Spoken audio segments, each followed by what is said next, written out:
저 같은 경우에는 수학 공부를 지금도 되게 많이 하거든요. 7시 반, 8시쯤에 일어나서 딱 그냥 점심 먹기 전까지는 무조건 수학 공부를 해요. 결국 제가 새로운 문제를 하나씩 만날 때마다 그때마다 이제 사고력이 늘 수밖에 없거든요. 이게 학생들이 수학을 배워야 하는 이유라고도 저는 생각을 하고요. 결국엔 문제 해결 능력이잖아요. 오늘은 더 지니어스에서 혜성처럼 나타났다가 새로운 삶을 시작하고 계시는 오연미님을 모셨습니다. 안녕하세요. 네, 안녕하세요. 수학 강사 오연민입니다. 네, 반갑습니다. 수학 천재라는 이야기 어릴 때부터 굉장히 많이 들은 걸로 알고 있어요. 그렇죠. 아무래도 저는 좀 이제 잘하고 못하고 좀 뚜렷한 사람이다 보니까 네. 제가 좀 잘하는 게 그래도 좀 수학, 과학 이런 이공계 분야에서 네. 그쪽에서는 좀 좋은 이야기를 많이 들었던 것 같아요. 그러면은 지금 네. 강사를 하고 계시잖아요. 네네. 수포자라는 이야기를 하는 친구들도 있고 수학을 좋아하지 않는 친구들도 있는데 그런 분들에게 해주고 싶은 말이 있으신가요? 사람이 좀 변화를 하려면, 그러니까 인생 자체에 좀 큰 결이 하나 바뀌려면 어쨌든 노력을 해야 되잖아요. 근데 그 노력이라고 하는 게 뭐 하루, 이틀, 3일, 일주일 한다고 해서 뭔가 큰 변화는 사실 없는 것 같고 1년, 그래도 한 2년 정도가 지나면 그 노력이 쌓이면 확 바뀐다고 생각을 해요.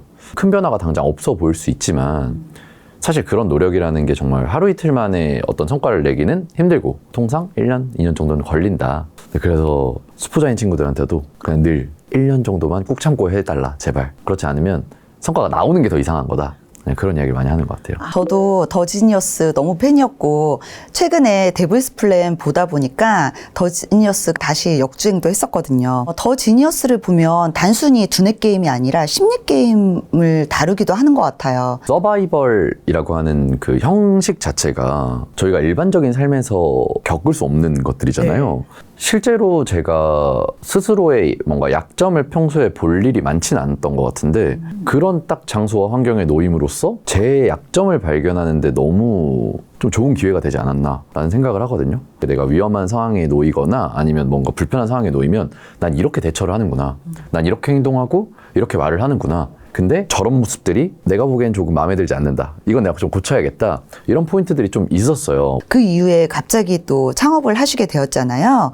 어떤 계기로 하셨는지 궁금해요. 방송 활동도 제가 인생에서 목표했던 길은 사실 아니었잖아요. 왜냐면 저는 그냥 공부를 하는 사람이고 카이스트 학생이었는데 우연한 길로 이제 방송을 하게 됐고, 근데 그렇게 하다 보니까 처음엔 이게 너무 재밌는 거예요. 졸업이 좀 가까워지다 보니까 그때부터는 좀 이제 생각이 많아졌어요.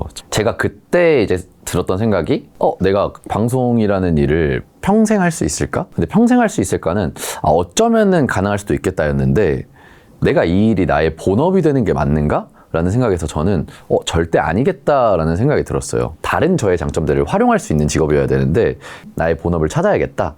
그러려면 수학 문제 푸는 거랑 좀 비슷했던 것 같아요. 그때 이제 내렸던 두 가지의 답이 저한테는 창업을 하는 것, 사업을 해보는 것. 저는 이제 IR도 많이 다녔다 보니까 어필을 많이 해야 되겠죠. 그리고 이제 사람들 앞에 나서거나 말을 한다거나 설명해 준다거나 아니면 누군가한테 초감을 줘야 된다라고 생각을 하는 이 강사라고 하는 직업, 이 두 가지의 정답이 이제 저한테 내려졌어요. 아무래도 어릴 때 좀 리스크를 겪을 수 있잖아요. 그래서 지금이 아니면 창업은 좀 어렵겠다라는 생각이 들어서 그래서 이제 창업을 해야겠다라고 생각하고 또 한 번 이제 고민을 했죠. 그럼 어떤 일을 할 것인가?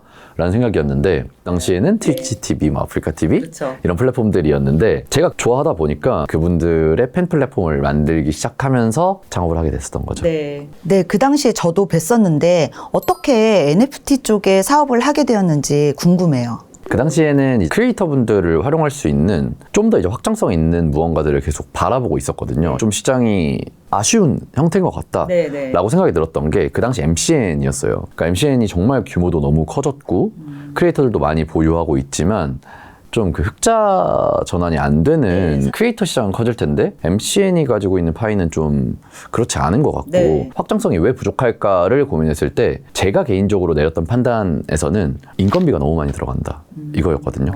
크리에이터 분들 한 분 한 분을 관리하는데 매니저가 또 따로 필요하고 이분들의 인건비가 감당이 안 된다라고 생각을 했던 거죠. 그래서 이 구조를 바꿔야겠다. 매니저가 없어야 된다라는 생각이었어요. 그럼 이 매니저를 누가 할 수 있을까?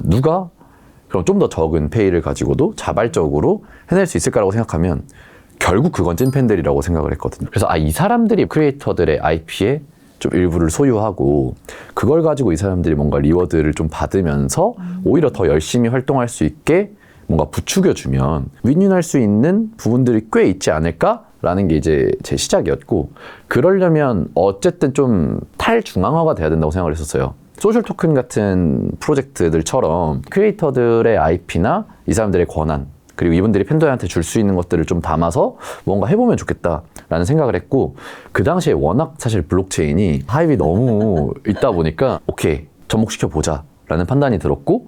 네. 그런데 이제 이슈가 있었죠.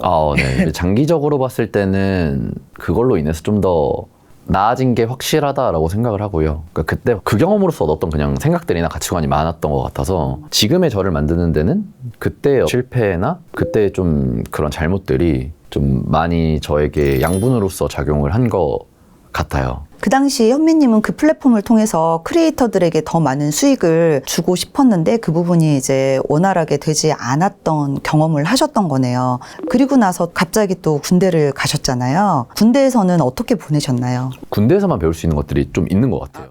저한테는 군복무가 정말 말도 안 되는 양의 자기 개발 시간이었거든요. 1년 반이라는 시간 동안 체력 단련 시간은 계속 운동을 하고, 그리고 나머지 시간에는 저녁 먹고 나서부터 자기 전까지는 계속 이제 공부만 한 거죠. 근데 그렇게 하고 나서 나오니까 강사로서 가르치기에는 충분한 정도의 역량을 좀 회복하고 나온 것 같아서, 그래서 어떻게 보면 이 군대에서의 시간이 저한테는 좀 가치가 있었던 것 같아요. 그럼 강사 시작하면서 이제 어떤 때 이렇게 보람을 느끼고 계시는지요? 일단 가장 크게는 당연히 네. 이제 수학 강사다 보니까 애들이 선생님 덕분에 좀 수학이 쉬워졌다, 수학 문제가 좀 잘 풀린다. 이번 중간고사 때만 해도 작년 2학기 때 5등급, 6등급 하던 애들이 이번에 한 1, 2, 3등급 정도 받은 애들이 꽤 많거든요. 그러면 너무 뿌듯하잖아요. 네.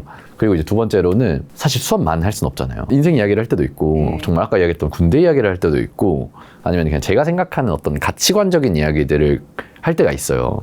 근데 그런 이야기들을 했을 때 지나고 나서 아이들이 뭐 그때 선생님이 해준 말씀이 저한테 너무 도움이 됐고 마음에 남았다, 그래서 이걸 마음에 새기고 이렇게 열심히 하게 됐다, 그러니까 인간 대 인간으로 영향을 받았다라는 이야기를 하면 더더욱 뭔가 크게 보람도 있고 되게 뿌듯하게 느껴지는 것 같아요. 저 같은 경우에는 수학 공부를 지금도 되게 많이 하거든요. 저는 보통 7시 반, 8시쯤에 일어나서 딱 그냥 점심 먹기 전까지는 무조건 수학 공부를 해요. 아, 지금도요? 네. 지금도 월화수목금만, 토요일, 일요일은 이제 수업이 많다 보니까 결국 제가 새로운 문제를 하나씩 만날 때마다 그때마다 이제 사고력이 늘 수밖에 없거든요. 계속 생각을 해서 이건 어떻게 풀지? 그리고 이제는 한 가지 방식이 아니라 더 나은 방식은 없을까? 이걸 다른 개념이랑 접목시킬 수는 없을까?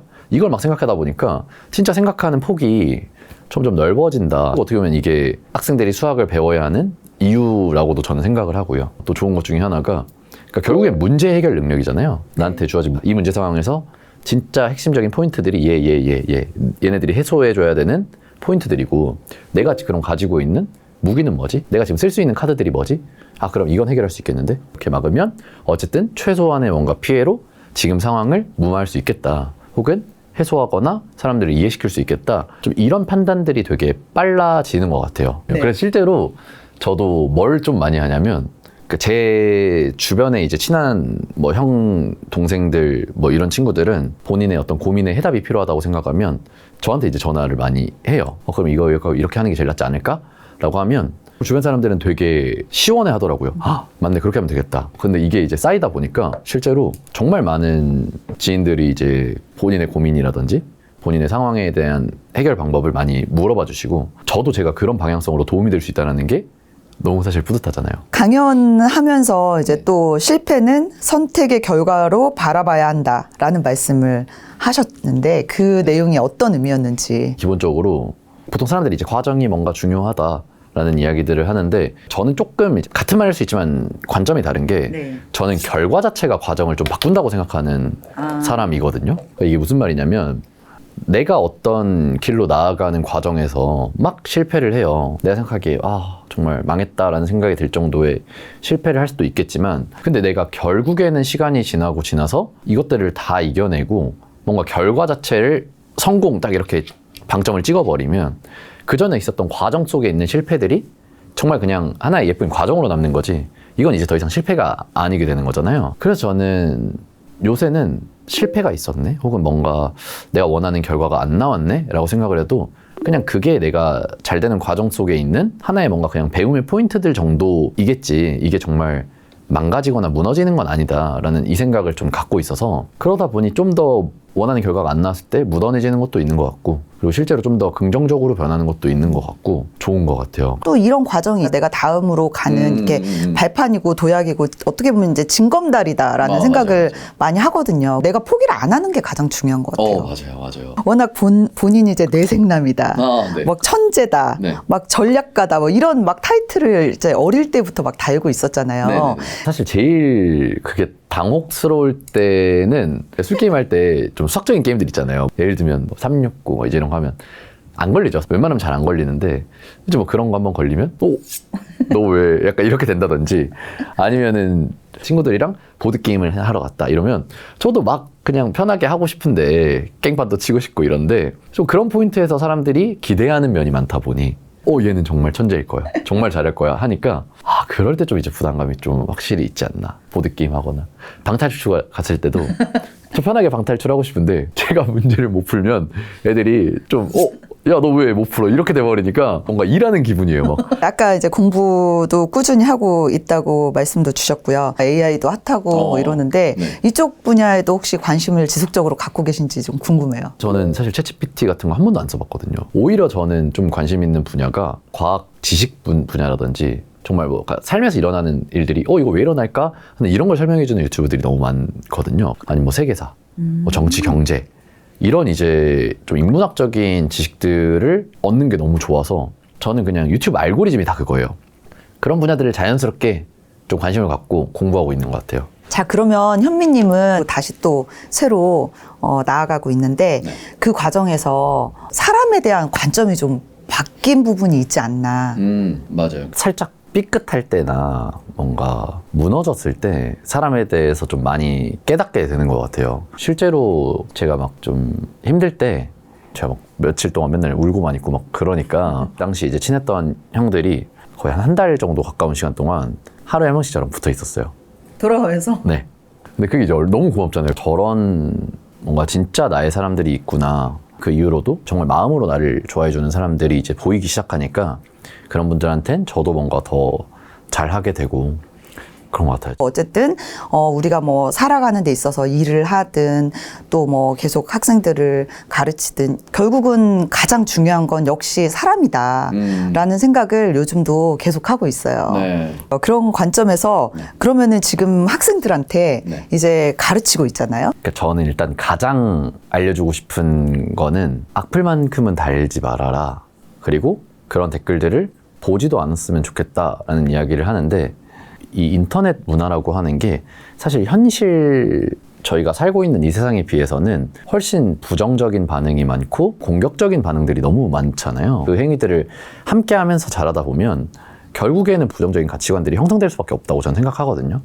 실제로 저도 이제 예전에 그런 막 커뮤니티나 이런 것들도 보다가 그런 것들만 딱 끊었는데 어느 순간 갑자기 너무 삶이 좀 좋아졌어요. 클린해지는 느낌이 들고 내 가치관 자체가 좀 더 긍정적으로 변한다는 걸 많이 느꼈거든요. 그래서 이게 결국 누군가한테 나쁜 말을 하는 게 너의 잘못이야 이런 이야기를 하고 싶은 게 아니라 그걸 하다 보면 정말 내가 오히려 진짜 그 말 따라서 부정적으로 변하는 것 같아서 커뮤니티 같은 거는 좀 자제해라. 유튜브를 보더라도 댓글을 보는 건 좀 자제했으면 좋겠다.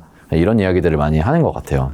지금 그러면 현미님의 삶의 기준은 어떤 게 이제 목표인가요? 그러니까 사실 딱 키워드만 들으면 너무 뻔하고 너무 세속적인데 라고 생각하실 수 있겠지만 첫 번째는 너무 당연하겠지만 일단 행복이죠. 뭐 사실 사람은 행복하기 위해서 사는 거니까 행복이라는 그 가치.